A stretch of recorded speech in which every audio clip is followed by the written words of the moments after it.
পবিত্র নামাজ জুমার নামাজের পূর্বে কিছু কোরআন ও হাদিসের আলোকে কিছু আমলি কথা শুনবার মতো তৌফিক দান করেছেন।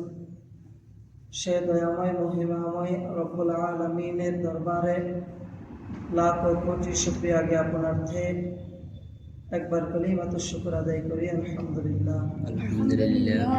লক্ষ কোটি দরুদ ও সালাম প্রেরণ করছি মানবতার কান্ডারি, মানবতার অগ্রদূত, সরদারে দো আলম, রহমতে আলম, হাবিবে কিবরিয়া, আশরফুল আম্বিয়া, মদিনাহ কা তাজদার, सरदारे दो आलम, दोनों जहां का सरदार अहमद मुजतबा मोहम्मद मुस्तफ़ा सल्लल्लाहु अलैहि वसल्लमेर উপর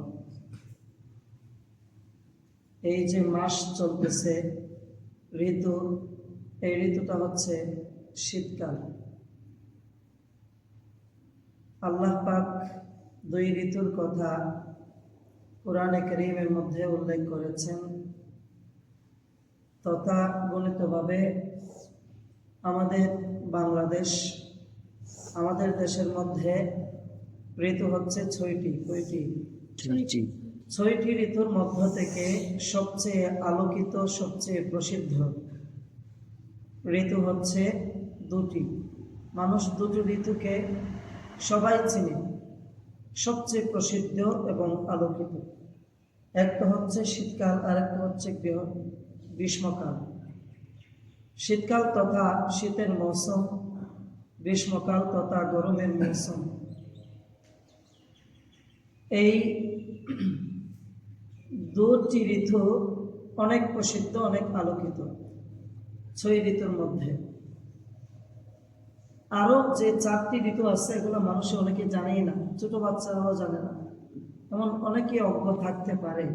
কিন্তু এই দুই ঋতুর ব্যাপারে কেউ অজ্ঞ নয়। গরমকাল সবাই চিনি, শীতকাল সবাই চিনি, সবার জানাশোনা।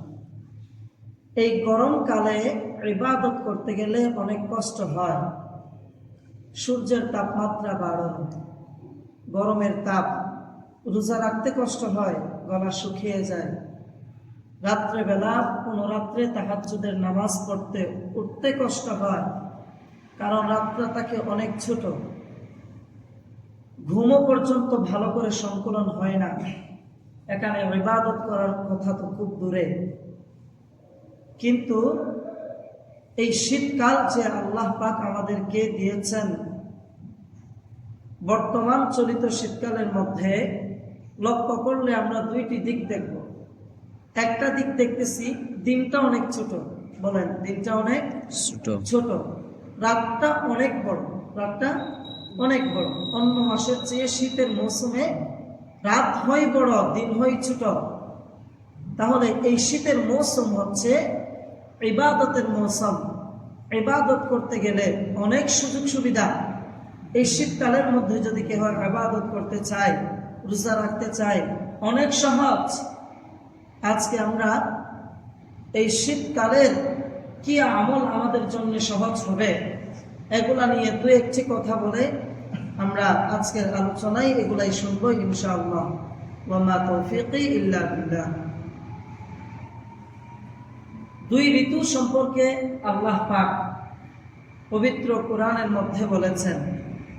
আল্লাহ পাক বলেন, লিইলাফি কুরাইশ ইলাফিহিম রিহলাতাশ শিতাই ওয়াস সাইফ। আল্লাহ তাআলা বলেন, আমি আল্লাহ দুইটি ঋতু বানিয়েছি, গ্রীষ্মকাল এবং শীতকাল। এই দুই ঋতু, দুই মৌসুমের মধ্যে আরবের তথাকথিত আরবের মধ্যে সবচেয়ে সম্মানিত গোষ্ঠী গোত্র কুরাইশ বংশের মানুষেরা এই দুই ঋতুর মধ্যে তারা মুলকে ইয়ামান এবং মুলকে আইমনের দিকে তারা সফর করতে যাইত। এই দুই ঋতুর মধ্যে তারা ইয়ামান ও মুলকে শামের মধ্যে সফর করত।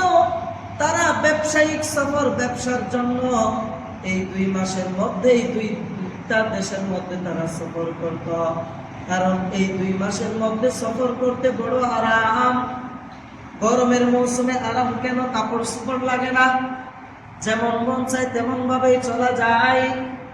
আর শীতের মৌসুমের মধ্যে বড্ড আরাম, সূর্যের তাপমাত্রা কম থাকে, গরমের কিরণ কম থাকে, সূর্যের কিরণের কারণে মাথা দিয়ে ঘাম ঝরে না। সুন্দর করে কাপড় চোপড় গায়ের মধ্যে লাগাইয়া ভালো করে এদিক সেদিক যাওয়া যায়। দূরে দূরে সফর করতে হেঁটে হেঁটে যাইতেও বড় কষ্ট হয় না। শীতকাল বড় আরামের মাস।